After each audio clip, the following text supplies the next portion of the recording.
इस वीडियो को शुरू करने से पहले मैं आप सभी को बता दूं कि ये वीडियो खास तौर पर उन लोगों के लिए है जो पहले कभी पबजी खेलते थे, खेल रहे हैं या फिर खेलने के बारे में सोच रहे हैं। बहुत सारे लोगों को पबजी खेलने की आदत लग चुकी है और लोग इसे बुरा भी मानते हैं, लेकिन आज हम उसी पबजी गेम से जिंदगी की कुछ ऐसी सीख सीखेंगे जो आपको पता होना चाहिए। जो लोग पबजी खेलते हैं उन्हें तो बहुत ही मजा आने वाला है, लेकिन जो लोग पबजी नहीं खेलते हैं वो लोग भी इस वीडियो को जरूर देखें, क्योंकि आपको सीखने को मिलेगा कि कैसे हर एक चीज से आप कुछ न कुछ जरूर सीख सकते हैं। हम सीखना शुरू करें उससे पहले यदि आपने हमारे नए channel Mahendra Dogne life coach को सब्सक्राइब नहीं किया है तो सब्सक्राइब करके बेल आइकन जरूर दबा लें। पबजी गेम से सबसे पहले आपको सीखने को मिलता है कि जीवन में हमेशा प्लानिंग बनाकर काम करें। जब भी आप प्लेन से जमीन पर उतरते हैं तो उसके बाद एक सर्कल बनता है। वो सर्कल धीरे धीरे छोटा होता जाता है और आपको उस सर्कल के अंदर रह के खेलना होता है, लेकिन कई लोग बिना प्लानिंग करके सर्कल से बहुत दूर उतर जाते हैं और उसके बाद वहीं पर एक दूसरे को मारते रहते हैं और उसके बाद वो ब्लू जोन में आकर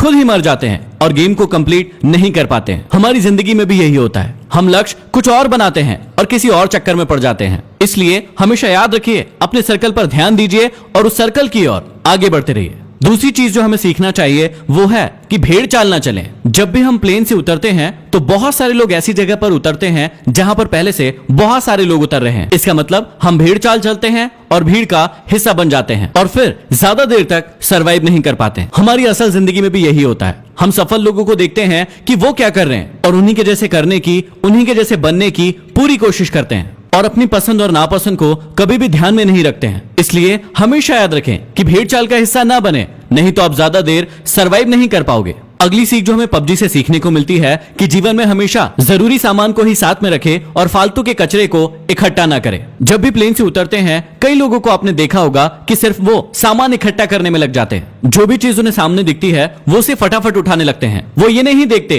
कि कौन सी चीज जरूरी है और कौन सी चीज जरूरी नहीं है। कभी कभी तो लोग ऐसा भी करते हैं कि बंदूक कोई और उठा ली और गोली कोई और ही उठा ली जो उस बंदूक में लगने ही नहीं वाली। अब इसी बात को अपनी जिंदगी से कनेक्ट कीजिए। दिन भर में आप बहुत सारे वीडियोस देखते हैं, बहुत सारी किताबें पढ़ते हैं और बहुत सारी चीजें सुनते हैं जो आपके लक्ष्य से बिल्कुल भी रिलेटेड नहीं है, लेकिन दिन भर आप उन सभी चीजों को अपने दिमाग में घुसाते जाते हैं। तो यहाँ हमें सीख मिलती है कि फालतू का कचरा इकट्ठा करने से अच्छा है कि जो चीज हमारे लक्ष्य के काम आए सिर्फ उसी चीज को हम अपने पास रखें। अगली चीज जो हमें पबजी से सीखने को मिलती है कि हमेशा टीम वर्क करें। जब भी हम पबजी खेलते हैं तो या तो अकेले खेलते हैं या फिर अपनी टीम के साथ खेलते हैं। जब भी टीम के साथ खेलते हैं तो हमें ऐसी ऐसी गालियां सुनने को मिलती है जो हमने पहले कभी नहीं सुनी है। अब इसमें कुछ लोग तो टीम का साथ देते हैं, लेकिन कुछ लोग टीम से दूर भागते रहते हैं। कुछ लोग तो ऐसे भी होते हैं जो अपनी टीम के बंदे को दूर से बैठकर मरता हुआ देखते हैं और उसे रिवाइव भी नहीं देते। ऐसी टीम ज्यादा समय तक नहीं टिक सकती है जो यूनिटी के साथ नहीं खेलती है। जैसे पबजी में यूनिटी का बहुत ज्यादा इंपॉर्टेंस है, वैसे ही हमारे जीवन में भी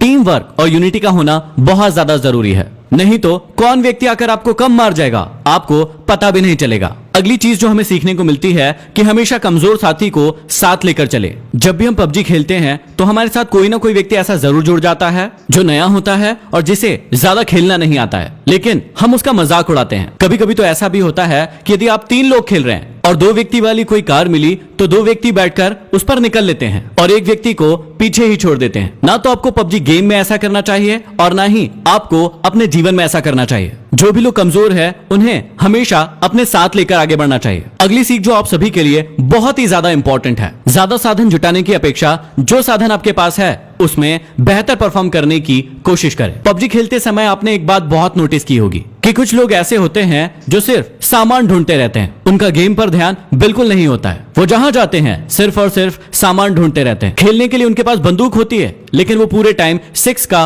और 8 का स्कोप ढूंढते रहते हैं। उनके पास स्कारल बंदूक होती है, लेकिन वो पूरे टाइम कार 98 ढूंढते रहते हैं। और जब वो बहुत सारा सामान इकट्ठा कर लेता है तो सामने से एक ऐसा व्यक्ति आता है जो उसे छोटी सी गन से मार कर चला जाता है और उसका सारा इकट्ठा किया हुआ सामान लूट कर ले जाता है। इसलिए इस सीख को हमेशा याद रखिए, जो आपके खेल में भी काम आएगा और आपके जीवन में भी काम आएगा, कि ज्यादा साधन जुटाने की अपेक्षा जो साधन आपके पास है उसमें बेहतर परफॉर्म करने की कोशिश करें। अगली सीख जो बहुत ही ज्यादा जरूरी है कि हमेशा अपने आप को रिचार्ज करते रहें और हमेशा एनर्जेटिक बने रहें। आप सभी को बहुत अच्छे से पता होगा कि पबजी गेम में हेल्थ और ड्रिंक्स का कितना ज्यादा इंपॉर्टेंस है। समय समय पर यदि आप अपने आप को ड्रिंक नहीं पिलाएंगे, बैंडेज नहीं लगाएंगे तो आप बहुत ही जल्दी मर जाएंगे। ठीक इसी प्रकार से हमारे जीवन में भी होता है। हमें सिर्फ काम ही नहीं करते रहना है, समय समय पर अपने आप को रिचार्ज भी करते रहना है। अगली बहुत बड़ी सीख हमें पबजी से मिलती है कि शत्रु को कभी भी कमजोर ना समझे। जीवन में आपको कभी भी पता नहीं होता है कि सामने वाला शत्रु कौन है, उसके पास कितने साधन हैं, और ऐसा ही हमारे साथ पबजी में भी होता है कि उसके पास कौन सी गन है, उसके साथ कितने लोग हैं, उसके पास कितना हेल्थ है, ये आपको कभी भी पता नहीं होता है। इसलिए आप दबंग बन के उसके सामने छाती चौड़ी करके खड़े मत हो जाइए, क्योंकि कई बार ऐसा भी होता है कि एक नया खिलाड़ी भी एक प्रो खिलाड़ी को मार कर चला जाता है। कई बार हमारे जीवन में भी ऐसा ही होता है, हम अपने कॉम्पिटिटर को अपने से कमजोर मान लेते हैं, जो कि हमारी हार का बहुत बड़ा कारण होता है। इसलिए आप कभी भी शत्रु को कमजोर ना समझे। अगली सीख हमें मिलती है कि सही मौके का इंतजार करें। आप सभी ने बहुत अच्छे से सुना होगा कि मौके पर चौका लगाना, इसका मतलब होता है कि आप सभी को सही मौके का इंतजार करना है। कई लोगों को आपने पबजी गेम में देखा होगा कि वो खुलेआम घूमते रहते हैं और धड़ाधड़ गोलियां चलाते रहते हैं, लेकिन एक व्यक्ति दूर पर स्नाइपर लेकर बैठा होता है और एक ही शॉट में उस व्यक्ति को मार गिराता है। कई बार आपको लोग कहते होंगे कि छुपकर क्यों बैठा है, सामने आकर खेल, लेकिन कई बार छुपकर बैठना ही सही मौके का इंतजार करना होता है। इसलिए आप हमेशा जीवन में भी सही मौके का इंतजार करें और उसी के बाद एक्शन लें। और अगली जो सबसे बड़ी सीख है, जो जीवन का सत्य भी है, कि जब आप मरेंगे तो आपके अपने लोग ही आपके सामान को लूट कर ले जाएंगे। इसलिए जीते जी अपनी लाइफ को पूरी तरीके से एंजॉय कीजिए। जो भी साधन आपके पास उपलब्ध है उसका पूरा उपयोग कीजिए, क्योंकि मरने के बाद तो लुटेरे बैठे ही हैं। तो ये कुछ सीख थी जो हर इंसान को पबजी गेम से जरूर सीखना चाहिए। इस वीडियो को हर पबजी खेलने वाले तक जरूर पहुंचा दीजिए ताकि वो बहुत कुछ सीख सके। इस वीडियो को लाइक कीजिए। यदि अभी तक हमारे नए channel Mahendra Dogne life coach को सब्सक्राइब नहीं किया है तो सब्सक्राइब जरूर कर लें और बेल आइकॉन दबा लें। अगले वीडियो में फिर मिलते हैं। धन्यवाद।